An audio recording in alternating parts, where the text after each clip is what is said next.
Alright, so today I'm going to continue the video series about registers. I'm going to talk about falsetto and head voice in one video because most people actually use these terms again interchangeably.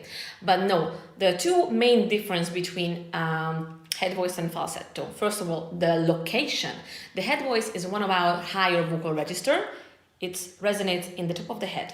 The falsetto resonates here in the nasal cavity. So that's the first difference, the location. The other difference is the sound.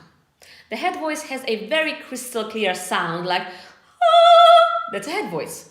Falsetto is a very breathy, very light, very soft sound like it feels more here in the nasal cavity, in the front. So one of them is here, head voice is here, falsetto is here.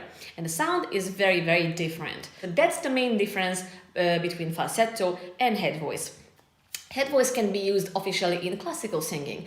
Falsetto is something that you can hear a lot in R&B or in pop music. Falsetto can be very breathy. So for example, when I'm not closing my vocal cords, the air escapes and that's how it becomes breathy, like hoo, ha. But it can be less breathy. For example, if we mention Bee Gees or we mention Frankie Valli and the Four Seasons, like Sherry, Sherry baby, Sherry baby, that's also falsetto. Alright, so again, the main difference between head voice and falsetto, the location and the sound.